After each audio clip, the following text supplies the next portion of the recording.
Well, hello. I'd like to welcome you all to the Credit Clarity class for Better Texans Academy.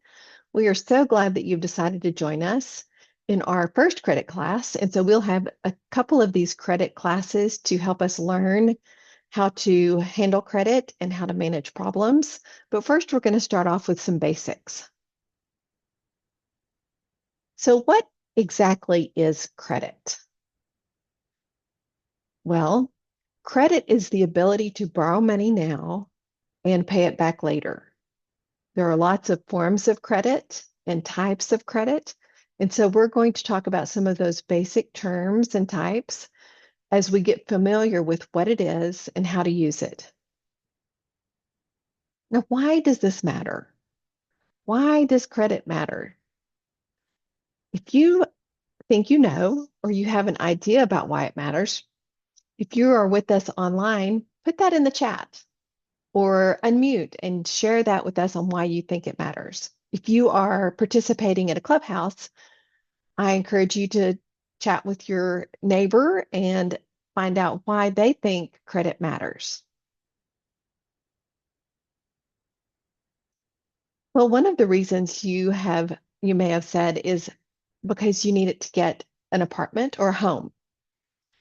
Because these classes are for people in apartments, some of you have already experienced how you need good credit because your apartment owner is going to run a credit check when they rent you your apartment.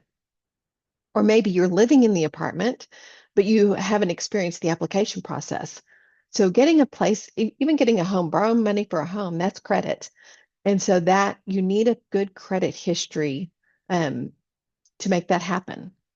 Even having your utilities turned on. So like your electricity and your water, even your cell phone bill, you want to have good credit to make sure you can open those accounts. Anytime you want to make a big purchase like a car, having a good credit history helps you be able to take out a loan and purchase those things. And also, credit can be used for emergency expenses or unexpected expenses that you have that you don't have the savings to cover. These are just a few of the reasons we want to understand credit and understand how to use it. So one of the things we're going to do several times in this hour is we're going to watch a few videos of people explaining credit and talking about credit. So, and we'll stop in between and answer questions, and you can ask questions. Let's start. Does credit make your life better or worse? The answer is, it depends. Used properly, credit can be a way of helping you buy things you need, like education, furniture for an apartment, or a car.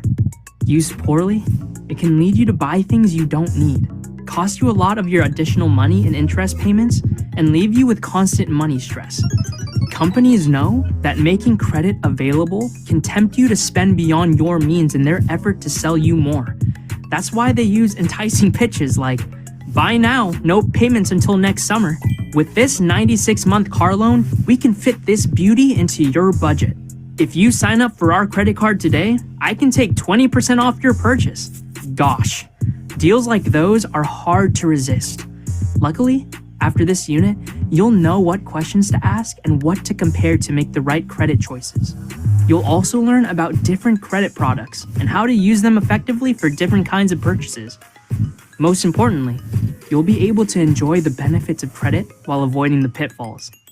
Let's dig into credit.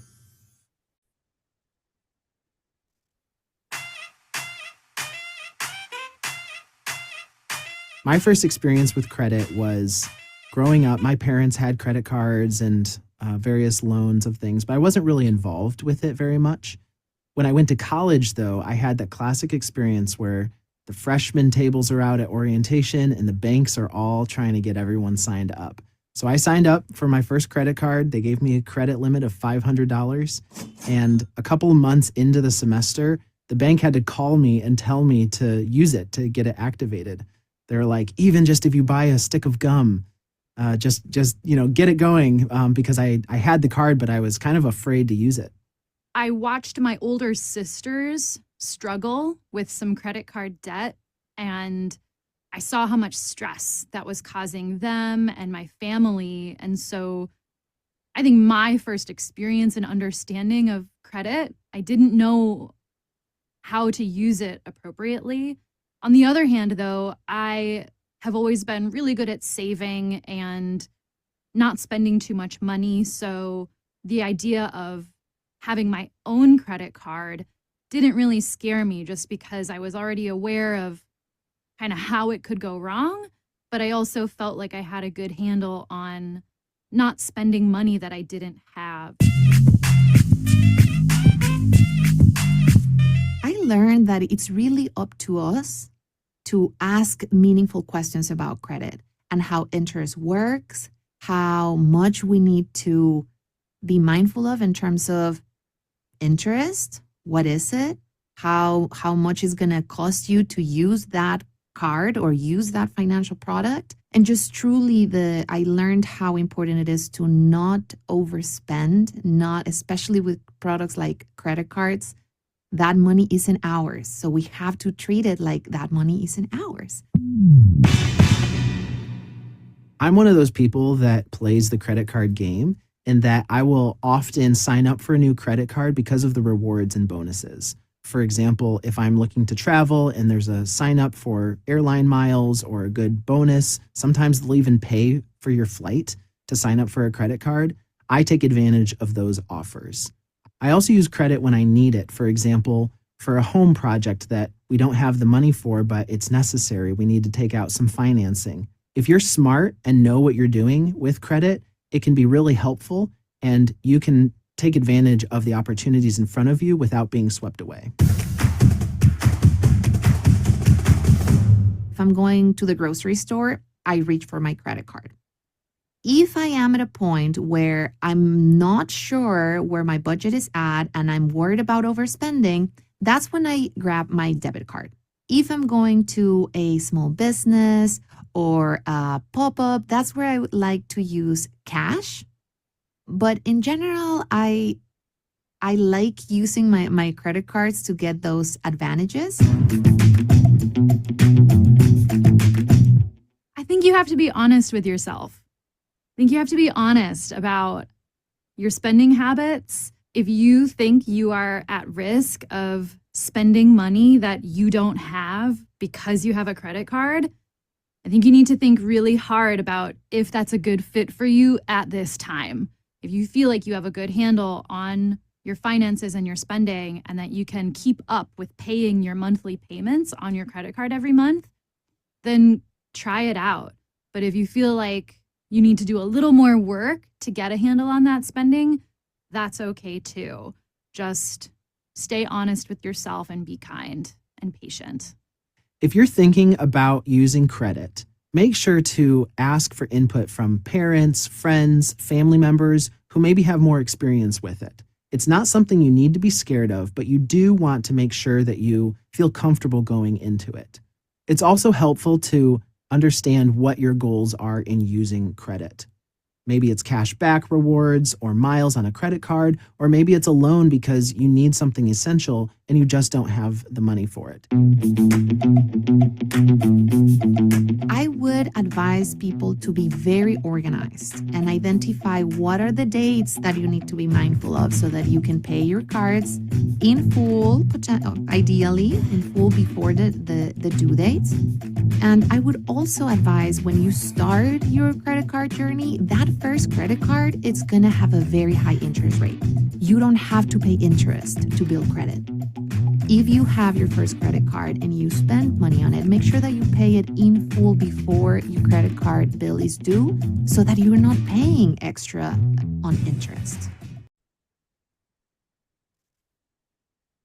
Okay, so we just heard a couple of people talk about their experience starting out with credit.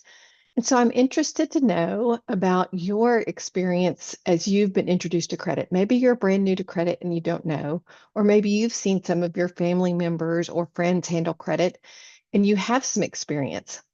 So how has your past influenced you? Did you have a good example or maybe a scary experience, again, you can include that in the chat if you're online with this, or you can visit with the people around you if you're watching in a clubhouse. Also, what do you want to change? I know early on when I got my first credit, it was for a calling card. It was when I had left home and gone off to school to college. And back then we did not have cell phones, of course, but I had a calling card and I had to have credit to get it. It was my first experience with credit. And I used it to call my boyfriend back home and got really into some trouble. The limit was not very high. It was about $100, but I spent it because I didn't have to pay it immediately and then ended up needing to make some extra money to make that happen. So how has that experience from your past made you want to change and do things differently?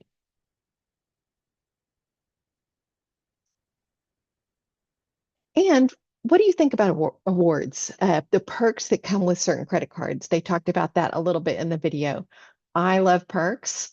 What do you think about that? My experience has been also that sometimes I want more credit cards than I need in order to get more perks, and therefore it becomes difficult to get credit and it gets confusing about what credit is open. Have you had that experience, and how do you feel about getting awards for your credit card?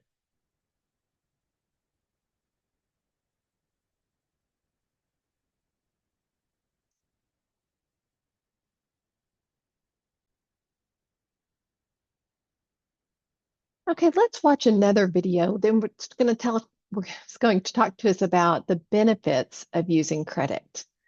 So let me get that started.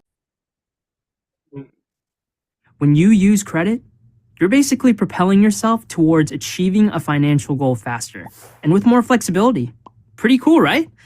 In this activity, you'll gain insight into the advantages of using credit wisely and the positive impact it can have on your personal finances. The first major benefit is that credit offers convenience and flexibility when you're making purchases. With a credit card or line of credit, you can buy goods and services without needing to have the cash on hand. This allows for easier and more convenient transactions, especially in emergencies or unexpected situations. Using credit responsibly is also an effective way to establish and build a solid credit history. By making timely payments and managing your credit accounts properly, you demonstrate that you're a responsible borrower. Because when it comes time for making a bigger purchase, like a house or a car, you've got an established track record of paying back loans and are then more likely to get approved for a mortgage or auto loan. You can also get lots of perks from using a credit card, like airline miles or cash back. How? When you use your credit card for everyday purchases and pay off the balance in full each month, you can earn rewards based on the type of credit card you have. Credit can also serve as a financial safety net during unexpected emergencies or periods of financial strain. If you have access to credit, you can cover unforeseen expenses without dipping into savings or facing a financial strain. Finally, credit cards provide an extra layer of consumer protection compared to other payment methods. If your credit card information gets stolen, your bank will usually have a process that quickly investigates and resolves the problem for you. All of these benefits can make using credit a great tool for establishing your financial growth and security, as long as you're using it responsibly. So think about it. What's one way you can start embracing the power of credit right here, right now? Let's go over some of the things that he talked about as far as benefits of having credit. So one of the things that has been mentioned a couple of times is both convenience and flexibility. Sometimes you don't have cash. Sometimes you need a quick fix for something that you don't have immediate access to funds. Maybe you do have a little bit of cash, but you can't afford to spend it on that. And just the flexibility of not having to carry cash. You could carry a credit card or a debit card. It's a great way to establish a credit history. We've already talked about some of the reasons you do need credit and you need a credit record. So creating and establishing your credit history is an important part of being an adult. Also helping in an emergency or unexpected event. And the credit card also just can be a great fallback when you have something that is you haven't been able to save for or was just not in your plan. And then, of course, he talked about earning rewards. I say not awards, but rewards or perks. And so that may be one of the things that you're looking for when you're using your credit card is what can I earn, either cash back or possibly travel points or things like that. Credit is a pretty amazing concept. You can use it to buy things like a car or home without having the cash up front. This is why almost everyone will use credit at some point or another. In this activity, I'll define common terms associated with credit so you can navigate your accounts and statements so your credit never gets out of hand. First, the borrower, also referred to as the debtor, is the person or entity requesting accepting the line of credit. They're the ones taking on debt. Next, the lender, also referred to as the creditor, is the person or entity that is loaning the funds to the borrower, like a bank. They're the ones giving the credit.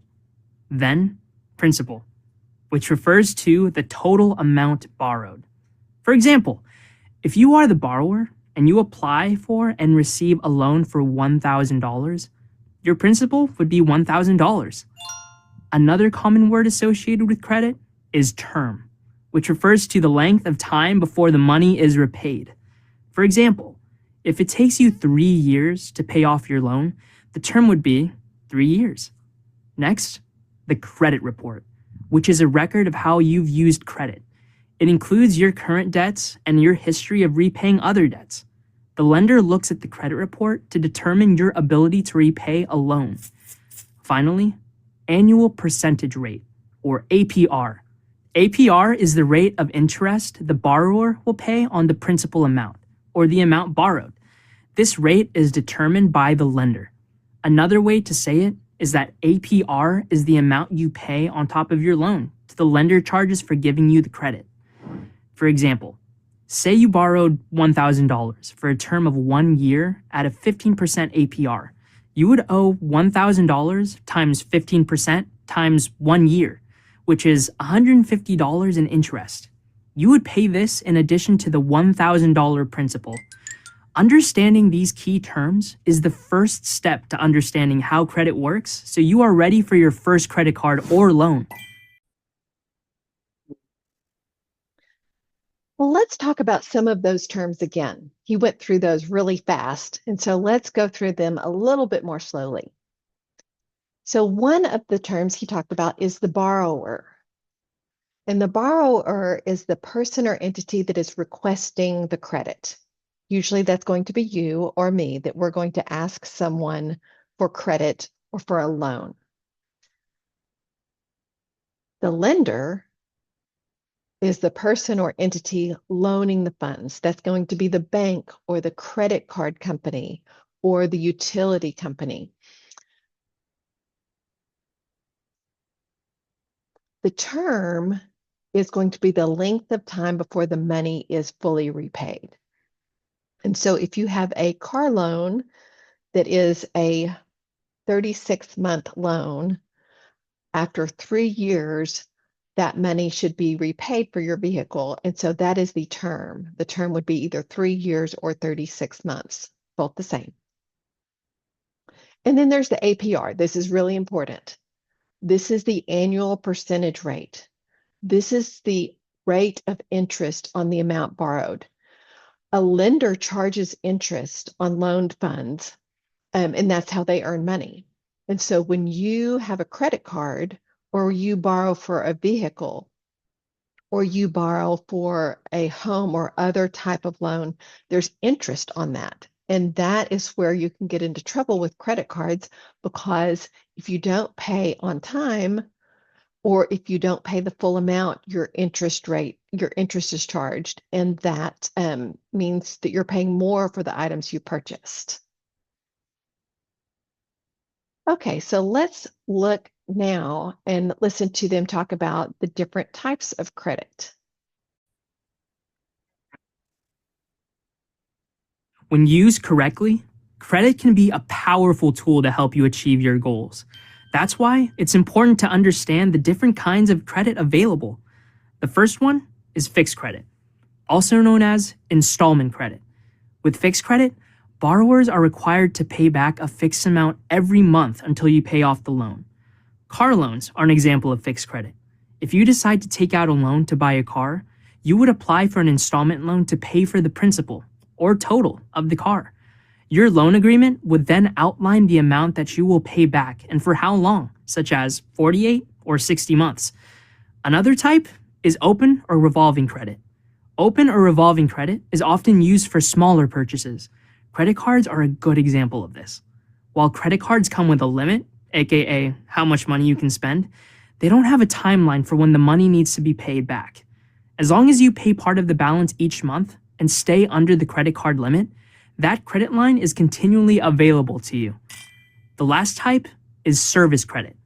Service credit is what you receive when you have a utility bill, like water, electricity, or a cell phone bill. These companies give you service credit, letting you use their service in advance and charging you for those services the following month. For instance, for every text or call you make today, you'll pay the company back in the future. Now that you understand the difference between fixed, open, and service credits, you can find the right options for you. Well, let's review the types of credit that he just talked about. So he talked about fixed credit. And again, this is a repeat, but this is when the borrower pays a fixed amount per month. This can be a car loan. A car loan is a great example because it's the same amount every month. It is calculated based on the number of months, the term of the loan, and the amount of interest and the cost of the vehicle. And so then the lender makes a calculation of how much you have to pay each and every month. A student loan probably is also a good example of a fixed amount, a fixed loan, because you are going to pay a set amount every month. Same thing if you've purchased a home and had a mortgage. That mortgage is going to be the same every single month. And then there's open or revolving credit. This is one of the most familiar types of credit because this is your credit card that's open and revolving. There is a borrowing limit to your card. Your card may have a $500 limit or a $1,000 limit, but your amount owed each month will fluctuate based on how much you've borrowed. So if you charged $100 worth of groceries and household items to your credit card last month, that would be the amount you would owe at that point. But let's say this month you had some extra credit card charges and you bought some clothes that was also on your credit card. So that fluctuates from month to month. As you pay down your credit card, that borrowing limit, you have more accessible credit. And so that is open and revolving. And so that will be available next month, depending on your limit and how much you have charged and how much you have paid. And then, of course, service credit. And this is credit for services like utilities or your phone bill. That the service company is going to give you credit for services that they are already providing you.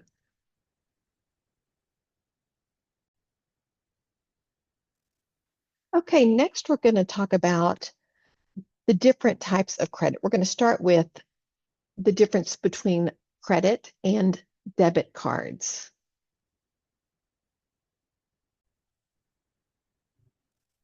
Both credit and debt have an impact on your financial future. In this activity, you'll learn about the relationship between the two so you can build a strong financial future. First, credit is a concept of borrowing money based on trust. Lenders take your work and credit history into consideration when determining how much they will lend you. That is why you want to demonstrate that you can responsibly manage your money. Then, there's debt, which is the amount you owe when you use that credit. Debt includes both the principal and the interest. So, if you spent $1,000 on a credit card with a 25% interest rate, you'll pay $250 in interest, making your debt $1,250. That's why it's really important to only borrow money when you need to, and to always try and pay down debt quickly to minimize any additional late payment charges. Debt has two categories, good and bad. When you borrow money to help your financial situation, that's considered good debt. Say you borrow $9,000 to go to college and spend $1,000 on interest for a total debt of $10,000. Getting an education might help you get a job that pays $20,000 more a year, and if you work for 35 years, that brings your earnings to $700,000. That is an example of good debt. Using good debt to produce future gains. Then there's bad debt, which hurts your finances. In general, high-interest credit cards are considered by many to be bad debt. It all comes down to this. Don't use credit without a plan for how you'll pay it back. By physical appearance, debit and credit cards look similar, but they have some important differences when it comes to how they use money. In this activity, you'll learn how to use the right one for your situation. First up, debit cards. Debit cards pull money directly from your own personal bank account. You can use a debit card to spend whatever the balance of funds available in the account that it's debited from. And if you don't know how much you have, you can easily check your balance before making a purchase. Debit cards are a convenient way to use your money without having to carry cash. Next up, credit cards. Unlike debit cards, credit cards give you access to money you don't have.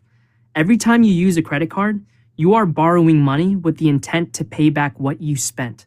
You'll be charged interest on what you owe if you don't pay the amount in full by your payment due date. Additionally, there are a number of credit card options to choose from.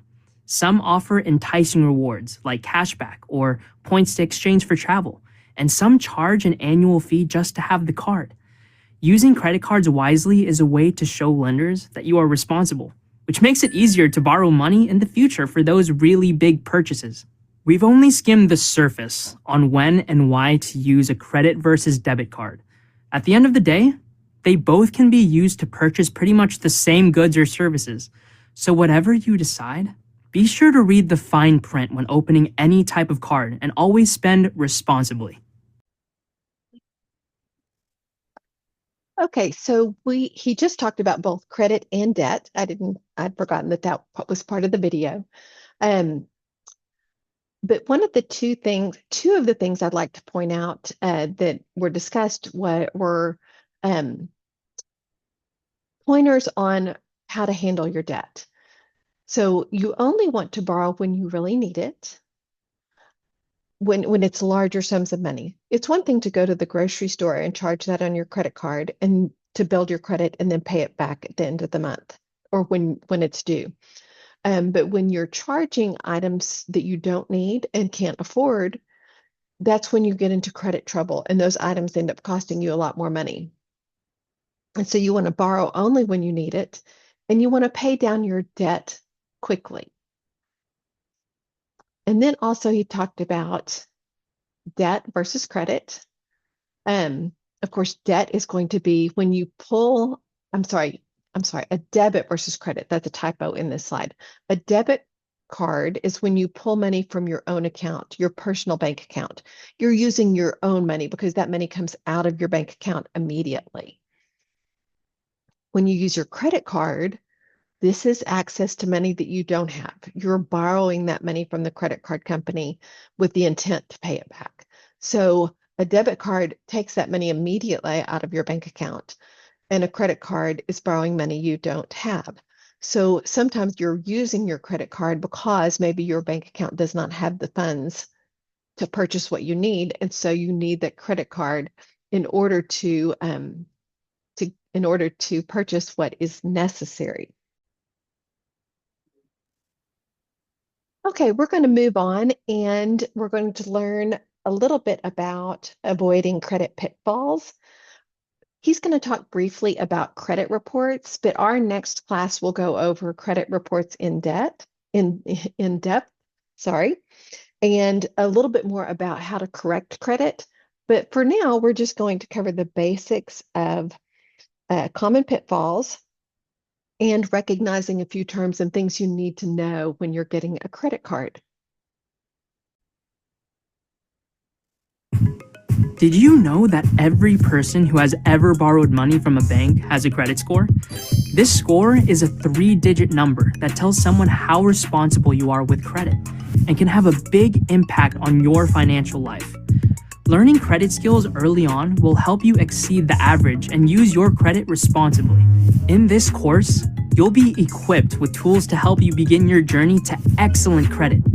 These tools include opening and utilizing your credit cards responsibly, how to evaluate and choose between credit card offers, credit-related vocabulary to avoid common pitfalls, how credit scores are calculated, how to read your credit report, and techniques to avoid misusing your credit card. By the end of this course, you'll have financial knowledge to keep your credit score high so you can rent the apartment you want, pay less for car insurance, and even get offers for lower interest rate credit cards. Are you ready to become a credit card expert? If so, let's get started. Credit cards can seem simple, but are complex without the recognition of a few terms. In this activity, you'll learn some basic instructions on how a credit card works, what to look for when getting your first credit card, and how to use the credit card properly. First, a credit card is a revolving type of credit. This means you can borrow up to a certain amount, the maximum credit limit that you are given, pay it back over time, and continually borrow as needed. The annual fee is the amount you're required to pay every year you have a card, even if you don't use it. It can be $0 or $95. This will be provided in the application documents. Rewards are an incentive for having a credit card. Some credit cards allow you to collect points that can be traded for cash or travel miles. The interest rate is the fee you get charged on your purchases when you don't pay off the entire balance by the due date each month. Generally, it's an annual percentage rate, or APR, that is calculated over the year. Billing cycle is a time period, usually a month, between the statement's closing date. For example, your account statement might be provided on the 22nd of every month, so your billing cycle will be from May 23rd to June 22nd. The grace period is the time between the end of the billing cycle and the date your payment is due. Not all credit card companies offer this. For example, if your billing cycle ends on June 22nd and your payment is due on June 30th, then you won't be charged interest for 7 days. Each credit card has different options when it comes to these terms. It's your responsibility to read them and follow up with any questions. Once you get your credit card, use it to make one small purchase. Then, when the billing cycle is complete, pay off the money you spent on that purchase. Repeat this process every month to build a good credit history over time. Now, you have some fundamentals of how credit cards work. You're ready to kickstart your excellent credit journey. Okay, let's review a couple of things that we've just learned about credit cards. Okay, revolving credit is what a credit card is, meaning you can borrow up to a certain amount and pay it back over time and continually borrow as needed. So the credit card, we talked about this earlier, when you have maybe $1,000 limit on your credit card, if you charge $200 in a month, you are able to pay that off, and then you will still have $1,000 worth of credit that you could borrow. If you did not pay that off and you left that $200 balance on the credit card, you would owe interest, and your credit amount that you could borrow from that point would be $800, which would be your $1,000 limit less the $200 you had already borrowed. So the interest is the fee you get charged on your purchases when you do not pay off the entire balance by the due date.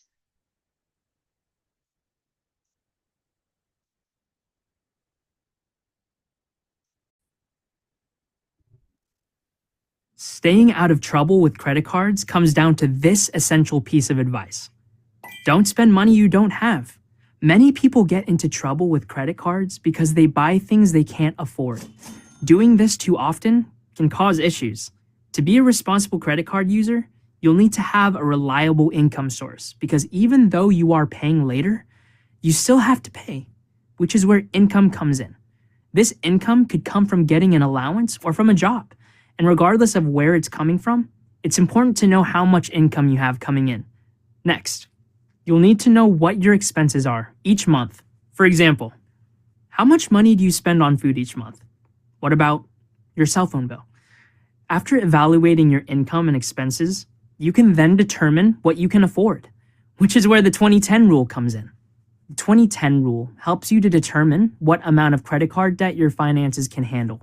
The 2010 rule states that no more than 20% of your yearly net income should be spent on consumer debt such as credit cards and car payments. Likewise, no more than 10% of your monthly net income should be spent on consumer debt. Let me break this down for you. First, net income is the money you have left over after all your expenses have been paid. So what does this mean in terms of actual numbers? If your annual net income is $5,000, the rule says you should keep your consumer debt under $1,000. If your monthly net income is $600, then no more than $60 should be used to make consumer debt payments. Following the 2010 rule will help keep your consumer debt at a manageable level and help you not live above your means. Now that you know this rule, try your best not to break it. If it hasn't happened to you yet, it will soon. You're going to receive credit card offers, and they are going to be tempting. Some credit cards also offer rewards for using the card. Some popular rewards include cashback, travel, and airline miles, and points to use for purchases. These can be great. They make credit cards enticing, and if used wisely, individuals can benefit from these extra features. There's a ton of information and terms you'll need to evaluate, and in this activity, you'll learn the terms so you can evaluate the offers and not take the bait. First up is the annual fee. An annual credit card fee is an ongoing fee for simply having a credit card. You'll want to find out the monthly rate by taking the annual fee and dividing it by 12 to determine the monthly cost of having that card. Second, APR. APR stands for annual percentage rate, and this is the cost of borrowing money and is expressed as a percentage range. For example, imagine your credit card has an APR of 24%, and you buy a $15 shirt with your card and you don't pay the bill off during the billing cycle. That shirt could cost nearly $19 when you finally pay it off. How is that possible? Since your APR is 24%, you would owe 24% of $15 in addition to the original $15. It adds up. So always check the offer to see what the APR is. The third term is a grace period. This is the time between the date your billing cycle ends and the date that payment is due. Different cards offer different grace periods, so it's important to check yours to ensure you do not receive any late fees or added interest. Lastly, be on the lookout for introductory rates. A specific credit card company may offer a lower APR as an incentive for signing up for the card, but it tends to only be a lower APR for a specific period of time. For example, 0% APR for the first 6 months. This means that for the first 6 months, as long as you are making minimum monthly payments on time, you will only owe what you borrowed. No interest will be added. But after those first 6 months are up, watch out for how high the APR might be, which means interest will be added to what you owe. Now, when you see these terms show up on a credit card offer, you'll know what they mean and are far more than ready to review credit card offers to find the one that's right for you. Okay, so let's go over what we just learned about evaluating credit card offers and what the terms mean. Okay, so the annual fee is an ongoing fee for just having the card. There are so many credit cards that do not have any annual fee. And so that to me is an important component when I'm looking at a credit card. I don't want to pay an annual fee for any card. And so you might want to look at the fine print to make sure that no annual fee is a part of your credit card. You may want to pay an annual fee if there's a special reason for it. I just think that it's something that you really need to look at. Okay, then there's the APR. We've talked about the APR previously in this hour. This is the annual percentage rate. This is the interest cost of borrowing the money. And so that is what you will pay interest on if you do not pay off your credit card in full on time. And then the grace period. This is the time between the date your billing cycle ends and the date your payment is due. So if your billing cycle each month ends on the 20th and your payment is not due until the 30th of the month, you have a 10-day grace period. It's important to know that grace period because if the grace period is too short, you might want to look for someone who has a longer grace period that you don't get charged interest on between the time the cycle ends and the time the payment is due. This is all in the fine print of when you get a credit card. And then be aware of introductory rates. A lot of times a credit card company will give you an incentive interest rate that increases after a time period. And usually that interest rate, when it increases, is very high. And so you want to make sure that if you get a special deal, you definitely don't want to have a lot of outstanding debt on that card, excuse me, by the time the interest rates might increase. Okay, we have covered so much in this hour. We appreciate you coming, and we would love for you to join us again as we continue in our journey towards credit clarity. You also might consider attending some of our classes on budgeting and our upcoming classes on home buying education. We appreciate it, and let me know if you have any questions. Thank you.